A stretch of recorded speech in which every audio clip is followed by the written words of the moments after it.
안심 또 안심하라는 주님 말씀을 함께 나눌까 합니다. 요한복음 14장은 우리를 안심시키려고 정말 애를 쓰신 예수님의 말씀이 담겨 있습니다. 14장은 14장에서 시작된 것이 아니라 가룟 유다가 예수님의 발 닦으셔 주시고 또 그에게 떡을 떼어 주시며 마지막 호소하심에도 불구하고 사단이 그의 마음에 들어가 그의 욕심을 저버리지 못하고 밖으로 뛰쳐나간 다음부터 시작됩니다. 13장 36절에는 이제 가룟 유다가 예수님을 팔려고 나간 후에 예수님이 바로 말씀하십니다. 지금 인자가 영광을 받았도다. 나는 이제 죽게 되었다는 말씀입니다. 나는 죽음을 통하여 하나님이 준비하신, 하나님이 섭리하신 영광을 받게 되었다. 자기를 팔러 나가는 유다를 보면서 말씀하십니다.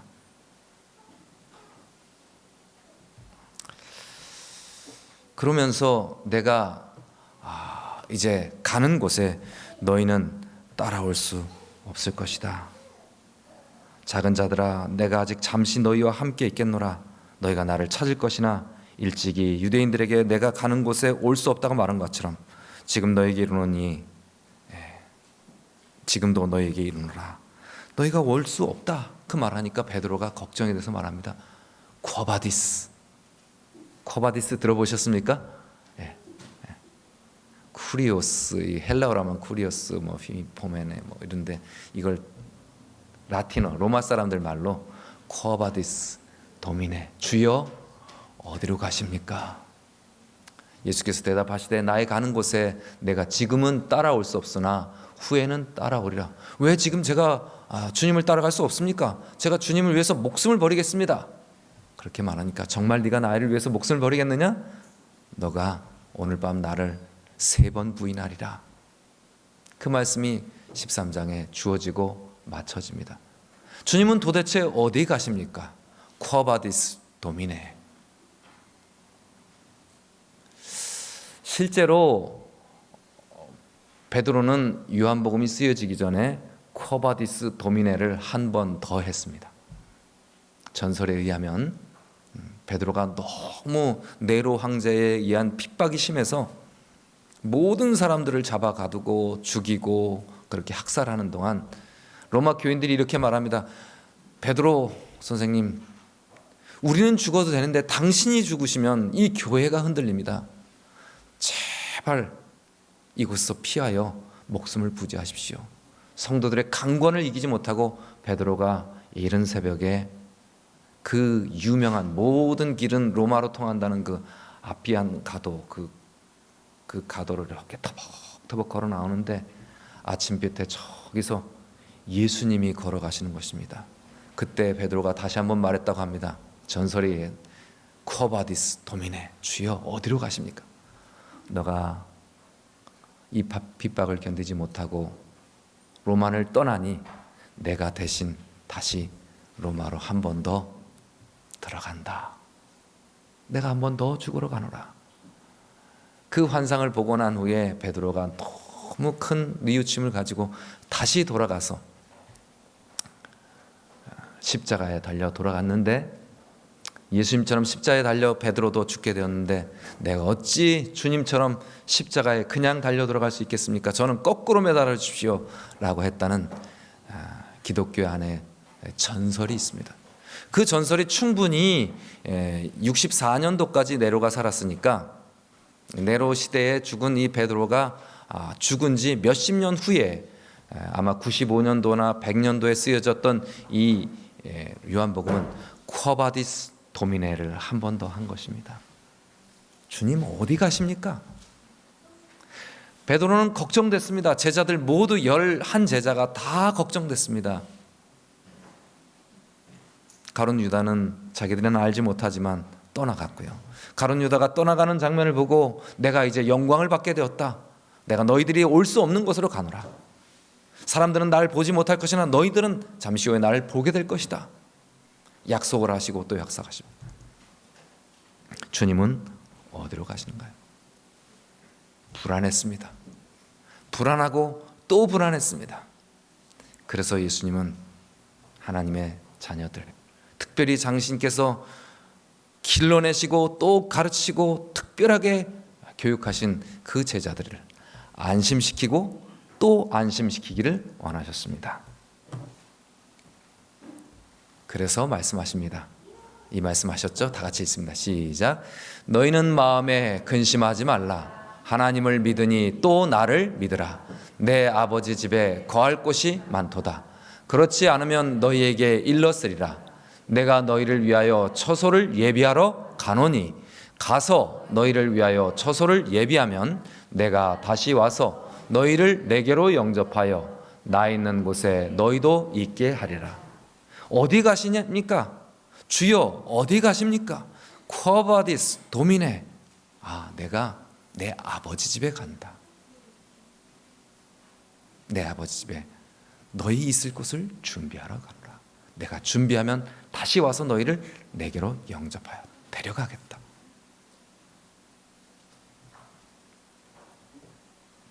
주님은 불안한 제자들을 안심시키셨습니다.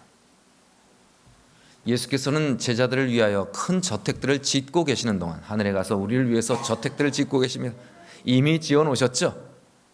그러나 주님은 준비하러 가신다고 말씀했으니 시대의 소망은 이렇게 말합니다. 주님이 우리를 위해 큰 저택, 우리 모두를 위한 저택을 준비하고 계시는 동안 우리 제자들은 주님의 거룩한 모습을 따라 무엇을 건설해야만 한다? 우리의 품성, 예수님의 모습을 따르는 삶을 살아야 한다라고 말씀합니다. 그래서 저는 요한복음 13장 34절 35절 예수님이 안심시키면서 주셨던 말씀을 다시 한번 이 14장 말씀, 이 예수님의 제자들, 하나님의 사람들을 준비시키고 또 준비시키며 안심시키고 또 안심시킨 그 말씀을 제가 함께 나누기 원합니다. 다음표가 뭐죠? 이름이 두자가 서로입니다. 서로. 오늘 서로를 제가 서론적으로 좀 말씀드리겠습니다. 새 계명을 너희에게 주느니 서로 사랑하라. 내가 너희를 사랑한 것 같이 너희도 뭐로? 서로 사랑하라. 그 다음에 너희가 따라하시죠. 너희가 뭐하면? 서로 사랑하면 이로써 모든 사람이 너희가 내 제자인 줄 알리라. 한바탕 지난주에 우리는 요한복음 13장을 보았습니다. 요한복음 13장의 시작 부분에 무슨 일이 있었다고요? 그들 사이에 무슨 툼? 다툼이 일어났습니다. 그 다툼은 누가 더 크냐, 누가 더 높으냐, 서열을 정하기 위한 싸움이었다고 했습니다. 시대의 소망인 이 다툼을 일으킨 사람이 있었죠. 누구죠? 가룟 유다였습니다. 그 가룟 유다가 이제 떠나갔습니다. 한바탕의 싸움이 지나간 것입니다. 제가 지난주에 말씀드린 것처럼 예수님의 제자들은 정말 엘리트였습니다. 사랑할 줄 아는 사람들이었고, 양보할 줄 아는 사람들이었고, 희생할 줄 아는 사람들이었고, 헌신할 줄 아는 사람들이었습니다. 훌륭한 제자들이었습니다. 그런데 그들에게도 연약한 점이 있어서 누가 그 약점을 건드리면 서로 다툼이 일어났습니다. 누가 크냐, 누가 높으냐. 이거는 이 세상이 시작되기도 전 하늘에서부터 있었던 가장 큰 다툼 아닙니까? 그래서 서로가 깨어질 뻔했습니다. 그 다툼을 통해서 함께 서로 되었던 하나님의 특별한 엘리트 제자들, 하나님 준비시킨 12제자들이 이 서로가 깨어질 뻔했습니다. 그러나 그 서로를 깨뜨릴 뻔한 자기를 먼저 좋아하고 자기의 욕심을 차리고자 하는 예수님을 사랑하기보다 먼저 자기를 더 사랑했던 유다는 떠나갔습니다. 다툼의 광풍이 지나간 것입니다. 예수님이 발을 씻으시며 제자들은 제정신이 돌아왔습니다. 이제 다툼을 일으켰던 사람은 떠나가고 이제 제정신을 차린 사람들만 11명이 예수님 앞에 모였습니다. 예수님이 이제 선포하십니다. 새 계명을 너희에게 주노니 서로 사랑하라. 내가 너희를 사랑한 것 같이 너희도 서로 사랑하라. 너희가 서로 사랑하면 이로써 모든 사람이 너희가 내 제자인 줄 알게 될 것이다.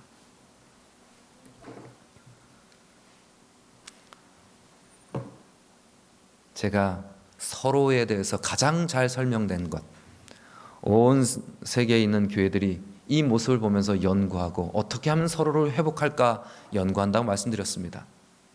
제가 그래서 그것을 조금 더 자세히 설명드렸는데, 이 광풍이 지나가는 이 다툼이 별것 아니었다는 것이 여기 나옵니다. 이 다툼은 별것 아니었습니다. 제자들의 11명의 다툼은 별것 아니었습니다. 그들은 다 예수님을 사랑하는 사람이었기 때문입니다. 이 세상을 사랑하는 것보다 예수님을 더 사랑하는 사람들에게 있었던 서로 다름으로 인한 다툼은 별것 아니었습니다. 제가 땅속에는 다양한 생태계가, 정말 우리가 알 수 없는 우주와 같은 생태계가 저 작은 나무뿌리 안에도 있다고 말씀드렸습니다.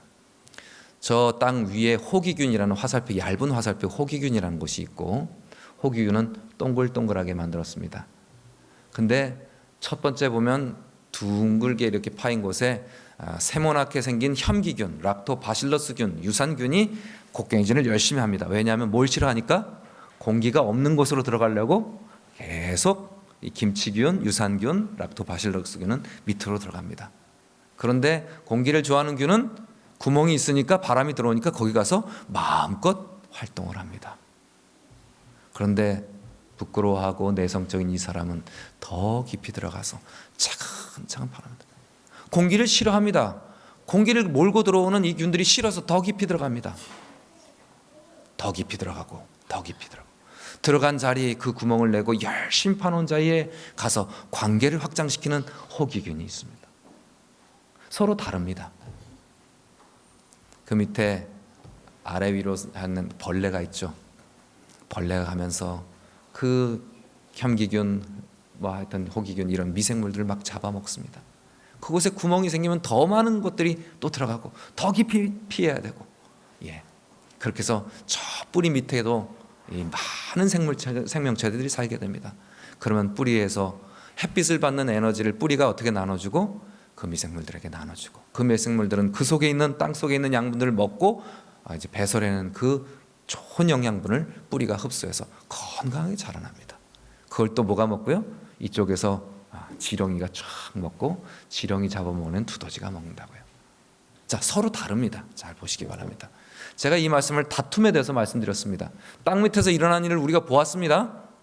이 교회는 지금 예수님 말씀하신 대로 이 땅 속에서 자연이 어떻게 자라는지를 잘 배우라고 주님 말씀하셨고, 그것을 열심히 요즘 배우고 있습니다.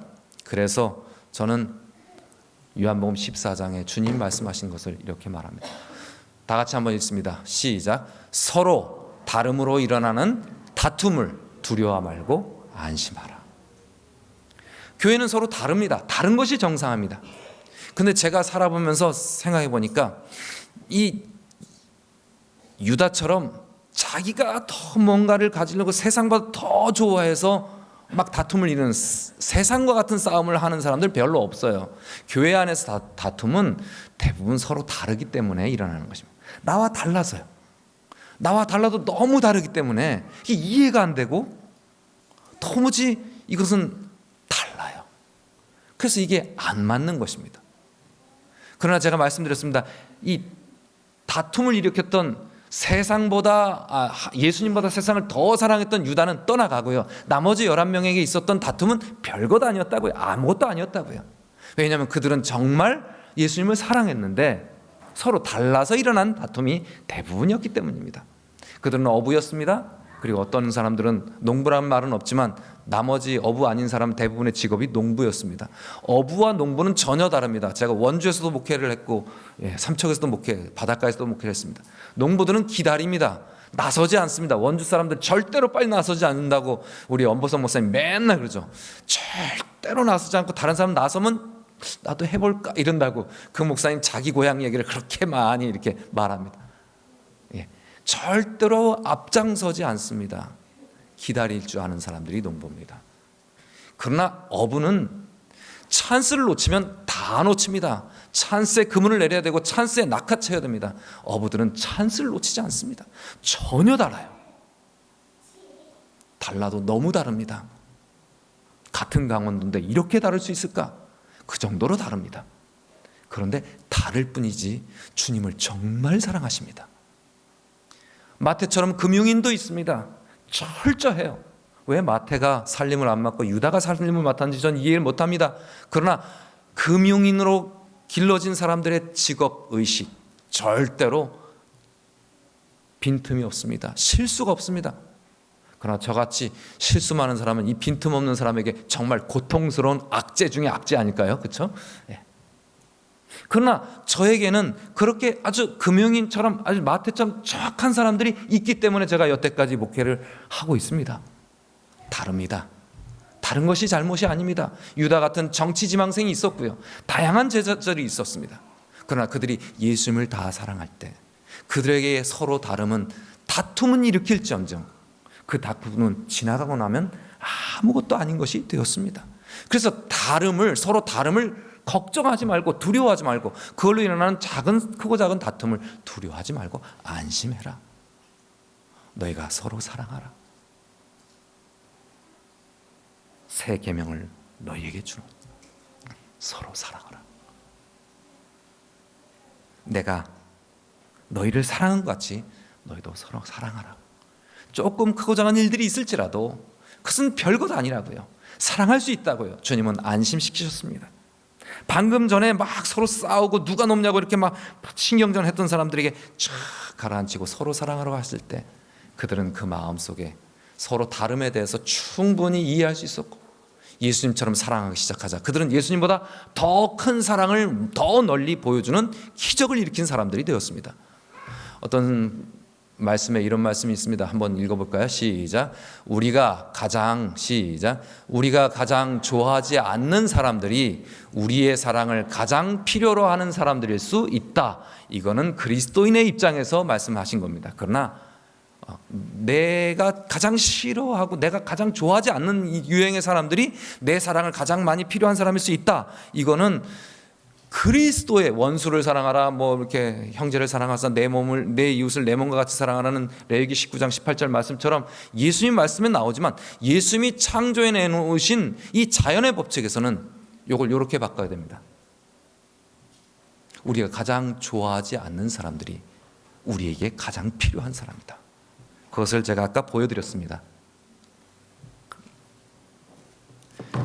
현기균이 호기균이 와서 공기를 몰고 오면 그게 가장 어색하고 힘들다고요. 그래서 더 깊이 차근차근 근면하게 더 깊이 파고 들어가면 호기균이 동글동글한 게 쏘르륵 들어와가지고 어떻게 한다고요?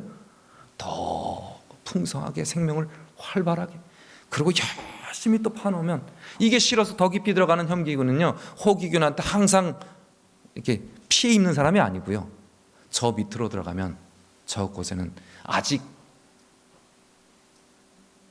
캐내지 않은 어마어마한 양분이 현기균이 여기 있으면 못 먹을 그 풍성한 양분이 저 땅속 깊은 곳에 풍성하게 있기 때문에 호기균이 끌고 들어오는 공기가 싫어하는 이 현기균은 이 호기균이 끌고 들어오는 공기 때문에 더 많은 양분을 풍부하게 얻을 수 있습니다. 신기하죠? 그래서 예수님 만들어 놓으신 이 자연의 법칙을 보면 우리가 가장 싫어하는 사람들이 우리에게 가장 필요하던 사람인 거죠. 우리와 가장 다른 사람이 나에게 가장 필요한 사람이라는 거죠. 그래서 부부는 대부분 어떻게 만난다고요? 서로 다른 사람이 만난다고요. 그래야 잘 산다고요. 교회가 그렇습니다. 이것이 생명의 법칙입니다. 그래서 주님 말씀하십니다. 요한복음 13장에 너희가 다름으로 인한 다툼을 두려워하지 말라. 너희는 충분히 서로 사랑할 수 있다 말씀하십니다. 이렇게 말씀합니다. 로마서 14장 13절 다시는 서로 뭐 하지 말고 나와 다름에 대해서 판단하지 말고 형제에게 부딪힐 것이나 거칠 것을 형제 앞에 두는 것을 주의하라. 가급적이면 나와 다르기 때문에 그가 힘들어하는 것을 그 앞에 부딪히게 거치게 하지 않도록 주의하라. 다르지만 그가 하나님을 사랑하기에 그를 잘 배려하고 도우라. 나와 다른 사람을 잘 배려하는 것이 이 자연의 법칙이고 생명의 법칙이고 주님이 배우라고 하신 깊이 배우라고 하신 그 생명의 법칙입니다. 로마서 14장 19절에 말씀하십니다. 화평의 일과 서로 덕을 세우는 일에 힘을 쓰나니. 나와 다른 사람이 넌 틀렸다고 하는 것이 아니라 나와 다르기 때문에 그가 더 나에게 덕이 될 수 있음을, 나에게 꼭 필요한 분임을, 나와 다른 사람을 깎아낼 필요도 없습니다. 그를 높여주면 그를 따라서 내가 내 부족한 부분이 저절로 채워지는 것이기 때문에. 예수님은 이렇게 말씀하십니다. 이 말씀을 통하여 성경 주석은 예수님 말씀을 이렇게 풀어갑니다. 모든 사람이 필수적으로 소유해야 할 자질들, 우리가 모두 필요한 자질은 그리스도의 품성의 온전함을 특징지은 그런 것들이 필요하다. 그건 뭔가? 그분의 뭐요?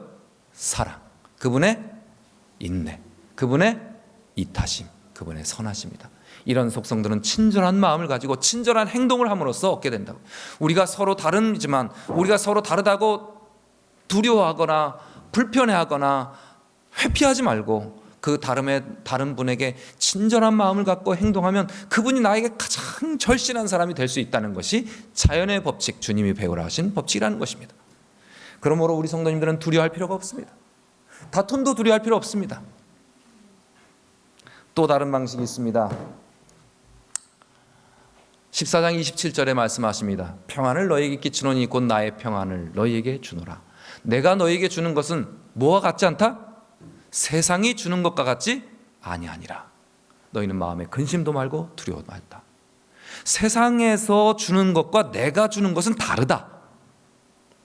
우리가 사는 삶의 방식과 세상의 삶의 방식이 완전히 달라서 우리는 그리스도인이 세상과 하나님 사이에서 끼어가지고, 세상과 하나님 사이에 끼어가지고 이리 가지도 못하고 저리 가지도 못하는 고민을 많이 합니다. 그러나 우리가 세상에서 재물을 좀 더 얻기 위해서 다른 사람과 좀 더 치열하게 싸워서 내 것을 더 얻는 일로 내가 좀 더 많이 가져서 편안할 수는 있습니다. 편안. 좀 더 많이 얻으면 뭘 할 수는 있어요? 편안해질 수는 있습니다. 그런데 우리 마음에 뭐 할 수는 없습니까? 그 싸움을, 그 다툼, 내가 더 많이 가지려고 하는 일 때문에 내 마음에 뭐는 잃을 수 있습니까? 평안은 잃어버릴 수 있습니다. 세상이 주는 평안과 세상이 주는 평안이 아니죠. 세상이 주는 편안함과 내가 주는 평안은 다르다 말씀하십니다. 그래서 우리의 삶의 방식이, 우리가 원하고 우리가 가야 할 그리스도인의 삶의 방식이 세상의 방식, 세상의 편안함과 하나님이 주시는 평안의 방식이 다르다 할지라도 두려워 말고, 좀 불편하지만 평안을 얻기 위하여 따라가는 삶을 두려워 말고 그 일에 안심하고 따라가라고 주님은 말씀하십니다. 요한복음 14장은 이제 불편을 겪은 사람들입니다. 이미 네로 황제에 의해서 베드로는 벌써 죽었고요. 무지막지한 핍박을 견뎌내온 교인들입니다. 이 교인들에게 너희가 세상이 주는 편안함을 따르지 않고 하나님이 주시는 평안을 따르기 위하여 애쓴 그 애씀 걱정 말라. 내가 너희에게 진정한 평안을 주겠노라. 내가 너희에게 있을 처소를 예비하러 가노라. 너희가 이 땅에서는 너희 얻을 것을 얻지 못하고 있을 곳을 얻지 못하고 유리하고 방황하고 쫓겨다니고 숨어 지내지만, 그러나 너희의 영원한 살집을 내가 준비하러 가노라. 그러니 세상의 편안함에 굴복하여 하나님이 주시는 평안을 잃어버리지 말고, 세상의 편안함은 잠시 잃어버린다 할지라도 주님이 주시는 평안함을 따라서 열심히 전진하자. 안심하고 또 안심하라. 요한은 그렇게 호소하는 것입니다. 다시 한번 읽습니다. 맨 위에 우리 결심을, 자, 다 같이 한번 시작. 나의 삶의 방식이 세상과 다름에 대해서 움츠러들거나 두려워 말고 안심하라. 주님이 평안을 주시겠다고 말씀하셨습니다. 자, 요한복음 14장 11절 12절에 예수님은 이제 곧 떠나가셔야 됩니다. 내일 모레 돌아가셔야 돼요. 이제 제자들은 예수님 없이 살아야 됩니다. 예수님만 있으면 바다도 풍랑도 잔잔케 되고 바다도 건널 수 있고 5,000명도 다 배불리 먹고, 그리고 문둥병자도 죽은 자도 일어나는 기적을 맨날 예수님과 함께 있었는데 예수님 없으면 이제 자기들은 허당입니다. 그렇죠? 예수님 없이 헛개비가 되어버린 이 제자들에게 말씀합니다. 다 같이 있습니다. 시작. 내가 아버지 안에 있고 아버지께서 내 안에 계심을 믿으라. 그렇지 못하겠거든 행하는 그 일을 인하여 나를 믿으라. 내가 진실로 너희에게 이르노니 나를 믿는 자는 나의 일을 하는 일을 저도 할 것이요 또한 이보다 큰 것도 하리니 이는 내가 아버지께로 감이니라. 내가 아버지께로 가면 내가 아버지 안에 있는 것 같이 너희도 내 안에 있게 된다. 아버지께서 항상 내 안에 계셔서 내가 아버지의 일을 3년 반 동안 너희와 함께 할 수 있었던 것처럼 이제 내가 하늘 아버지께로 가면 너희 속에 하나님 아버지가 내 안에 있었던 것처럼, 하늘에 계신 하나님 아버지가 이 땅에 계신 예수님 안에 있었던 것처럼 내가 하늘로 가면 다시 너희 안에 하나님 계시듯이 있을 것이다. 걱정하지 말라.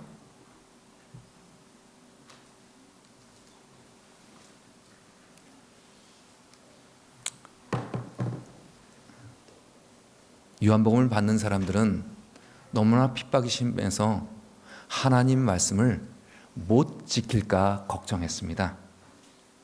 너무 핍박이 심하니까 하나님의 명령, 하나님의 기별, 하나님 말씀을 순종하지 못할까 걱정했습니다. 그런데 오늘날 자유로운 우리들, 너무나 갖고 싶은 것이 많고 너무나 누릴 것이 많은 세상을 살아가는 우리들은 하나님의 말씀을 못 지킬까 걱정하는 것이 아니라 우리가 하나님 말씀 안 지킬까 걱정하는 사람들입니다. 맞습니까? 세상에 우리 마음을 빼앗겨 버려서 우리가 하나님 말씀 못 지키는 것이 아니라 우리가 하나님 말씀 안 지킬까 걱정되는 사람들입니다. 그런데 못 지킬까 걱정하는 것과 안 지킬까 걱정하는 것이 굉장히 다른 것 같지만 사실은 똑같습니다. 못 지키든 안 지키든 요한복음을 받는 사람들은 하나님 말씀 못 지킬까 봐 걱정하는 사람들에게 염려 말라 하셨고요, 오늘 이 자리에 있는 우리 모두는 하나님 말씀 세상에 더 많이 사랑해서 우리가 하나님 말씀 안 지켜버릴까 봐 걱정하는 사람들 아닙니까? 내가 이렇게 살다가 하나님 말씀 안 지키고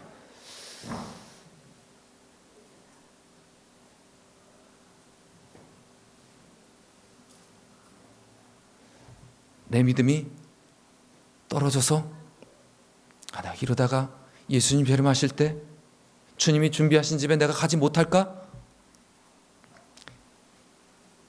초대교회에 이 요한복음을 받는 사람들만큼이나 우리 이 자리에 있는 우리 성도님들도 똑같은 걱정으로 이 자리에 계신 줄 압니다. 저부터도요. 예수님 말씀 못 지킬까 걱정했던 사람들에게 안심하라고 말씀하셔요. 내가 아버지께로 가면 너희 속에 있을 것이다. 오늘 우리가 예수님 말씀 안 지킬까 봐 걱정하는 우리들에게도 다시 말씀하십니다. 걱정 마라. 내가 너희들 속에 있으면 너희가 내 계명을 지킬 수 있을 것이다. 오늘 이 약속의 말씀 같이 똑같은 말씀으로 받으시고 용기 얻게 되시길 간절히 바랍니다. 여기 이런 말씀 제가 정리해 보았습니다. 인생의 불안과 인생의 불안과 삶의 고민들로 인해서 우리가 실패할 때가 많이 있죠. 그래서 뒤로 물러갑니다. 그리고 또 실패할까 걱정합니다. 다 같이 이 말씀 함께 약속의 말씀으로 한번 생각하고 이 요한복음의 말씀, 요한복음 14장에 안심시키는 주님 말씀으로 생각하고 한번 읽어봅니다. 시작. 인생의 불안과 삶의 고민들로 인해 실패했다고 뒤로 물러가지 말고 또 실패할 것이라 두려워 말고 안심하라. 내가 너희 안에 있으면 너희가 내가 한 일보다 더 큰 일도 행할 것이다. 그리고 실패한 사람들에게 말씀하십니다. 제자들은 아직 실패 안 했죠. 그러나 예수님이 그날 밤에 겟세마네 동산에서 기도하시고 유다가 사람들 끌고 오자마자 다 실패했습니다. 다 도망갔죠. 그래서 예수님 미리 예방 백신 놓은 것입니다. 야, 너희들 그렇게 실패할 것이지만 그렇게 낙담하고 뒤로 물러가서 실망하고 실족하지 말고 나 믿어라. 하나님을 믿으니 너희들 날 믿어라. 내 하나님 아버지 집에 너희 거할 것 많으니까. 야, 없어서 못 데려가고 없어서 구별해서 데려가는 거 아니니까 너희 실패했다고 염려하지 말고 또 실패할 수 있다고 두려워 말고 내 아버지 집엔 너희 거할 곳이 많도다. 그렇게 안심시키시고 시험을 대비하게 하셨습니다. 물론 제자들은 다 11명 다 실패했습니다. 그러나 그들은 이 약속의 말씀을 듣고 예수님의 이 미리 선포하신 말씀을 듣고 다 성공했습니다. 그리고 그 성공한 결과 이 요한복음을 받는 사람들에게는 예수님 말씀을 순종하게 되었고, 교회는 그 혹독한 핍박을 견뎌냈습니다. 그 시련을 이겨냈습니다. 그리고 순종했습니다. 그리고 조금 긴장이 해지고 우리처럼 이젠 하나님 말씀 못 지키는 것이나 아니라 안 지킬까 봐 걱정되는 사람들에게 또 한 번 말씀하십니다. 나를 미르라 내 아버지 집에 거할 곳이 많도다. 실패했다 할지라도 다시 너희가 나에게 기도하고 내게 주시는 나를 통해서 주시는 보혜사 성령님 구하면 너희에게 와서 너희를 고아처럼 내버려 두지 않고 너희와 함께 할 것이다. 영원히 함께 할 것이다. 요한복음 14장은 계속 말씀하십니다. 나의 믿음 없음을 인해서 믿음 내서 떨어질까 염려하거나 움츠러들지 말고 안심하라. 오늘 우리 성도님들 초대교회에 많은 승리를 이룬 사람보다 얼마나 우리는 많이 움츠러들어 있습니까? 이들은 핍박 때문에 움츠러들어 있어요. 언제 날 죽이러 오는 사람이 이렇게 나 옆에 올까? 내가 언제 들킬까? 이걸 염려했지만 우리는 우리의 믿음이 언제 떨어질까 참 걱정해야만 합니다. 그러나 움츠러들지 말고 염려하지 말라. 떨어질까? 믿음에서 떨어질까? 염려하지 말고 안심하라. 안심하고 주님께 기도하라고 말씀하십니다. 너희가 나를 사랑하면 나의 계명을 지킬 수 있다. 너에게 필요한 것은 사랑하는 것이다. 이쯤에서 제가 초대교회보다 또 우리와 훨씬 더 가까운 재림교회 성도님들 이야기를 좀 드리고 싶습니다. 이번에 유명했던 영화 핵소리지는 미국에서 안식일을 지키며 미국 2차 대전에서 참전하여 안식일을 지키면서 총을 들지 않고 살인하지 않으려 했던 데스먼드 도스 이야기가 핵소리지라는 영화에 나왔습니다. 영화에는 뭐 개인적인 어떤 경험을 통해서 총을 들지 않았다고 하지만 사실 그렇지 않은 것이 독일에 있는 프란츠 하젤 목사님, 40살에 입대했던 프란츠 하젤 목사님도 미국과 정반대되는 적대국에서도 똑같이 재림교인들이 미국의 재림교인도 총을 들지 않았고 이 독일의 재림교인 목사님도 총을 들지 않고 전쟁에 임했습니다. 천이 내 옆에서 넘어질지라도 라는 이 제목으로 그의 간증이 저기 실려 있는데요. 그는 자유가 좀 신앙적인 자유가 보장되는 미국처럼 그러지 않고 안식일을 지키고 총을 들지 않겠다고 하니까 제일 총을 먼저 맞아야 되는 공병대 그를 배치해서 전쟁의 최일선에서 총을 제일 많이 맞는 그곳에 세웠습니다. 그가 생존한 이야기가 저 책에 있는데요. 그 책에 참 데스먼드 도스는 사람들을 많이 구했기 때문에 참 감동적이지만 이 프란츠 하젤은 더 기적입니다. 더 큰 기적이에요. 사실은 독일에서 총을 들지 않고 나치 독일에서 그 어마어마한 무서운 미국처럼 자유로운 나라가 아니라 나치 독일에서 안식일을 더군다나 지키면서 총을 들지 않는 것, 이 사람은 종전 끝나면 사형이 명령돼 있었던 사람입니다. 데스먼드 도스는 조롱을 당했고 총을 들지 않는다고 빨리 집에 가라고 했지만 이 사람은 집으로 돌려보내지 않고 충분히 총알바지를 씌우다가 실컷 부리다가 살아남아 있으면 사형을 처하라라고 명령을 받은 사람입니다. 오늘은 제가 그 사람 이야기가 아니라 그분의 부인 이야기, 헬레네라는 사람의 헬레네와 그의 가족들 이야기를 좀 들려드리길 원합니다. 독일에서 이 2차 대전, 1차 대전 이후에 2차 대전 히틀러에 의해서 모든 사람들이 히틀러라는 이 인사법이 생겼습니다. 그런데 이 헬레네는 히틀러 하면 구텐탁 맞습니까? 예, 그냥 인사하는 거예요. 안녕하세요. 많은 사람들이 와서 압박을 가합니다. 나치 당원에 가입하라고. 모든 독일 사람들이 하루에 감자 한 알과 빵 2조각을 얻었습니다. 아이들에게는 500cc 물통 하나 우유가 주어졌고요. 그래도 독일 사람들은 굉장히 사기가 높았다고 합니다. 비록 굶주렸지만 그들이 가진 잠수함과 그들의 탱크와 그들의 기갑 포대, 이런 엄청난 능력으로 유럽 전역을 지금 다 승승장구하고 있다고 해서 사기가 높았다고 합니다. 그러면서 그 잘 나가던 시절에 나치당에 가입하라고 압박을 가하는 거예요. 이 헬레나가 이 모든 사람들을 학살하는 이 당원에 가입할 수가 없어요. 이 나치당에 가입하면 고기도 주고 그다음에 외투, 따뜻한 외투도 주고, 아주 나치당원 아닌 사람은 이렇게 삐쩍 말랐지만 나치당원 가족들은 보면 통통하고 좋은 것입니다. 당신같이 충성스러운 국민은 나치당원에 가입하라고. 아니요, 우리는 이미 다른 당에 가입했습니다. 무슨 당이요? 우리는 그리스도 당에 가입했습니다. 우리에게는 어떤 당도 필요치 않습니다. 이 말을 하기 전에 이 헬레는 이렇게 기도했습니다. 그렇게 압박을 가하는데 어느 정도가 압박이 심했냐면, 만약에 당신들이 가입하지 않으면 내일 밤 당신의 자녀들은 다 뿔뿔이 다른 데로 수용되고 당신들은 헤어질 것입니다. 가족들 헤어질 것입니다. 이 헬레는 이렇게 기도했습니다. 주여, 어떻게 해야 하나요? 저에게 에스더 왕비처럼 죽으면 죽으리라는 그런 믿음 주시고 지혜를 주옵소서. 그렇게 기도했습니다. 기도하면서 그는 말합니다. 저의 아이들이 저의 우상이 되지 않게 해주세요. 나치당원에 가입할 수가 없습니다. 가족이 흩어진다 할지라도, 하나님이 우리 가족을 흩어진다 할지라도 하나님 흩어지지 않고 같이 살면 같이 살고 죽으면 같이 죽게 해주십시오. 이렇게 기도하면서 그는 가입하지 않았습니다. 계속해서 압박은 가해집니다. 안식일에 학교를 출석시키는데 이 프란츠 하젤의 자녀들, 게르하트 하젤, 우리 앤드류스의 신학과장이었던, 우리 삼육대학의 신학과장이었던 그 목사님과 그 형제들을 학교에 보내지 않는 것입니다.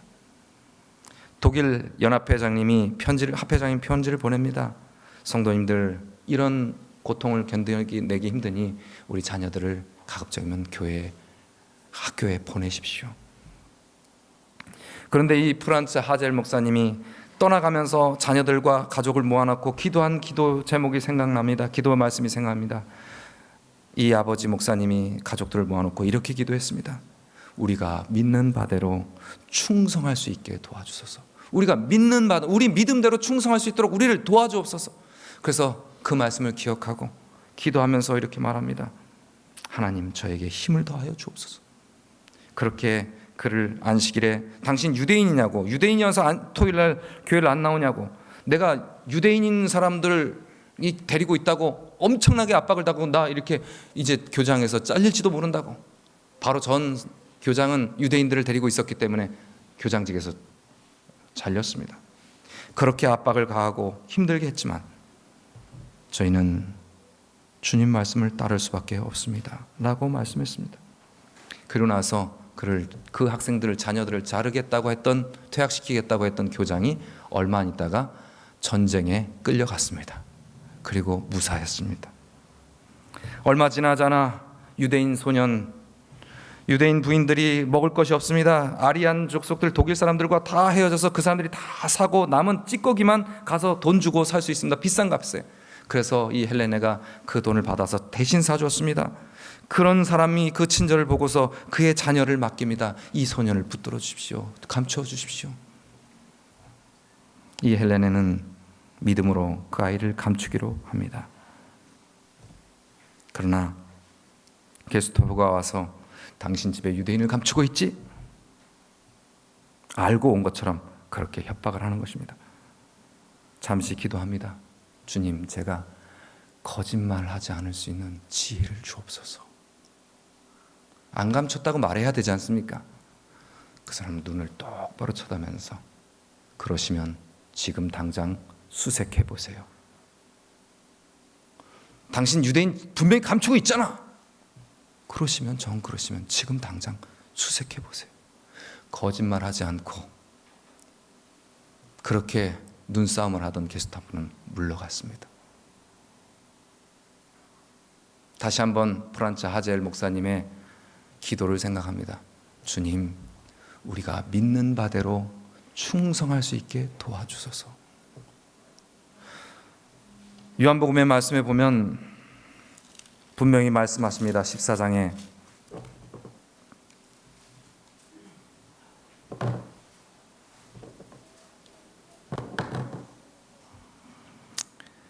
너희가 14장 13절에 너희가 내 이름으로 무엇을 구하든지 내가 행하리니 아버지로 하여금 아들로 말미암아 영광을 받으시게 하려 함이라. 하나님 무엇을 구하든지 그것을 행해 주시겠다고요. 예수님 말씀하십니다. 14절에도 말씀합니다. 내 이름으로 무엇이든지 내게 구하면 내가 행하리라. 너희가 나를 사랑하면 나의 계명을 지키리라. 하나님 말씀에 순종하기 위하여 기도하는 사람에게 하나님 오늘 먼저 쓰라고 하셨어요. 먼저 시간을 쓰고 먼저 재정을 쓰고 먼저 믿음을 쓰라고요. 그럼 하나님은 하신다고요. 먼저 기도를 쓰라고요. 주님은 해주신다고요. 이 헬레네와 프란츠 목사님이, 하젤 목사님이 그렇게 기도하고 그 사모님이 그렇게 기도했을 때 하나님은 먼저 믿음으로 기도하고 나가는 사람에게 하나님의 길을 열으시고 뒤따라오시면서 모든 축복으로 그 앞길을 막아내고 그 앞을 막아냈던 장애물을 다 치워주셨습니다. 오늘 우리 성도님들의 삶 가운데 예수님 말씀을 못 지킬까 봐 염려하는 것이 아니라 예수님 말씀 안 지킬까 봐 염려하는 나의 상태, 그 상태까지라도 주님께서 우리에게 능력을 주시고 우리 주님 말씀을 순종하도록 해주실 하나님 앞에 기도하는 자에게 하나님 능력을 베풀어 주실 것을 믿으십니까? 믿고 기도하시는 저와 여러분 되시길 간절히 바랍니다. 우리가 믿음 없음에 머물지 않고 주님 안에서 승리하는 주의 자녀들 되시길 간절히 바랍니다. 우리가 연약하다고 해서 하나님 우리를 가만두지 않으십니다. 내가 내 아버지께 구하겠으니 그가 또 다른 보혜사를 너희에게 주사 영원토록 너희와 함께 있게 하시리니. 18절 다 같이 영원히 우리와 함께 있게 하시는 하나님이 우리를 어떻게 하신다고요? 시작. 내가 너희를 고아와 같이 버려두지 아니하고 너희에게로 오리라. 그런데 우리는 하나님을 아버지라 부르면서 왜 우리는 이 땅에서 고아처럼 삽니까? 하나님 아버지가 내 곁에서 안 도와주시는 사람처럼 삽니까? 안심하고 또 안심하고 하나님 내 곁에 있는 분처럼 먼저 하라고 말씀하십니다. 오늘 주님의 음성에 따라 예수님 말씀 안 지킬까 염려하시는 우리 모든 성도님들, 염려하지 말고 우리 주님 믿고 말씀 순종하기 위해서, 주님 사랑하면서 순종하기 위해서 발걸음 내디실 때 주님은 따라오시며 우리 앞에 모든 길 열어주실 그 주님 믿으시고 믿음으로 전진하시는 저와 여러분 되시기 바라며 말씀을 드리겠습니다.